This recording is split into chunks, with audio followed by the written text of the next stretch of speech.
آج فیض احمد فیض کی غزل لے کر حاضر ہوا ہوں۔ وہ بتوں نے ڈالے ہیں وسوسے کہ دلوں سے خوف خدا گیا، وہ پڑی ہے روز قیامتیں کہ خیال روز جزا گیا۔ جو نفس تخار گلو بنا، جو اٹھے تو ہاتھ لہو ہوئے، وہ نشاط آہ سحر گئی، وہ وقار دست دعا گیا۔ نہ وہ رنگ فصل بہار کا، نہ روش وہ ابر بہار کی،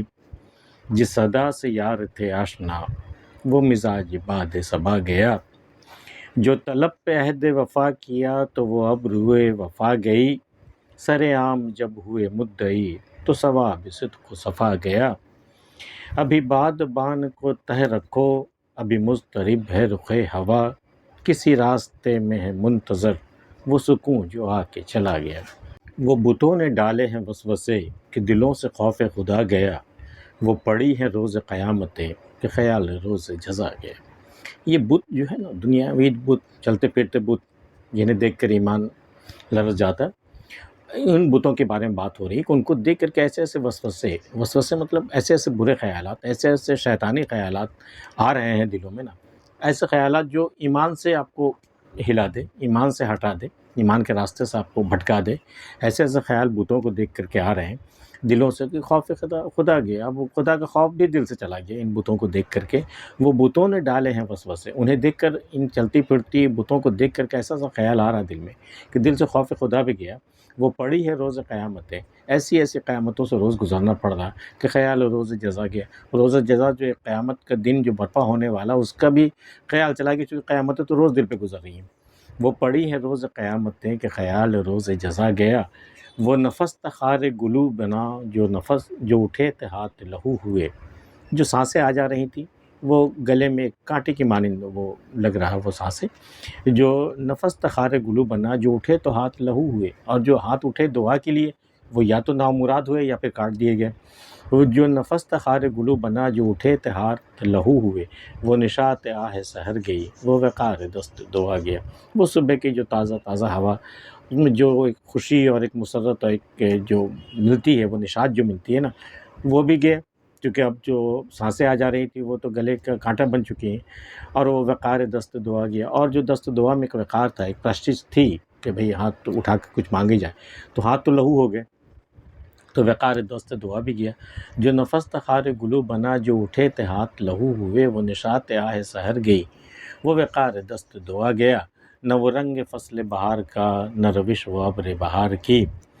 جس صدا سے یار تھے آشنا، وہ مزاج باد صبا گیا۔ ہمارا محبوب جس مزاج سے باد صبا کے، جس مزاج سے وہ واقف تھا، اور وہ رنگ فصل بہار، جو پھول کھلتے تھے بہاروں میں، اور وہ روش جو سج جاتی تھی، وہ نہیں باغوں کے میں درمیان میں پتلے پتلے راستے بنے ہوتے ہیں، وہ روش، تو روش جو ابر بہار کی تھی، تو نہ وہ رنگ فصل بہار، اس بار بہار کا وہ رنگ بھی نہیں ہے، اور نہ ہی وہ روش سجی ہے ابر بہار سے۔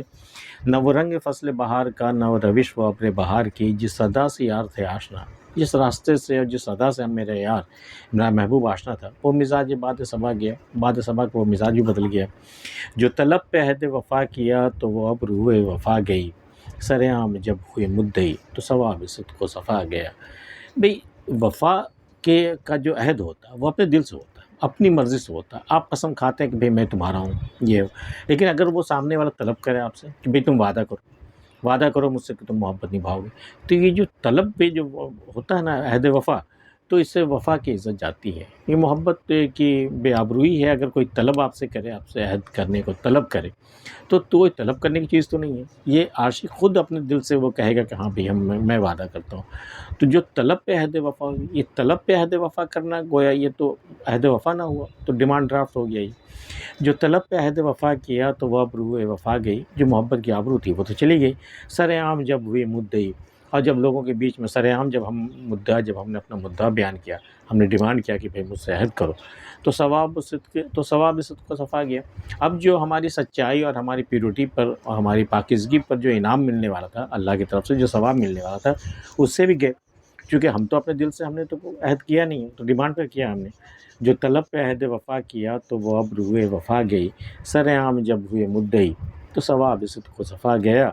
ابھی باد بان کو تہ رکھو، ابھی مضطرب ہے رخ ہوا، بادبان وہ جو کشتی کے اوپر جو کپڑے کا پردہ باندھ دیا جاتا تاکہ اسے ہواؤں کو باندھ کر کے اور کشتی کا رخ طے کیا جائے،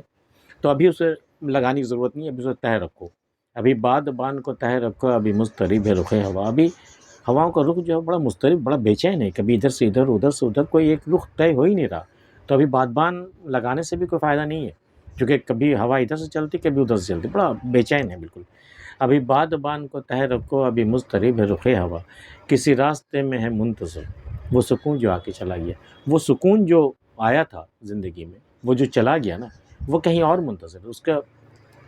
اس کا منتظر ہے، تو ابھی بادبان کو تہہ رکھو، ابھی اس کے ہوا کو رخ طے کرنے کی ضرورت نہیں، پتہ نہیں وہ سکون جو چلا گیا تو وہ کس راستے سے آئے، کس طرف سے آئے، کس طرف سے ہوا اسے لے آئے، تو ابھی بادبان باندھ کر کے ابھی ہواؤں کو رخ طے کرنے کی ضرورت نہیں ہے، ابھی بادبان کو تہہ رکھو، ابھی مضطرب ہے رخ ہوا، کسی راستے میں ہے منتظر،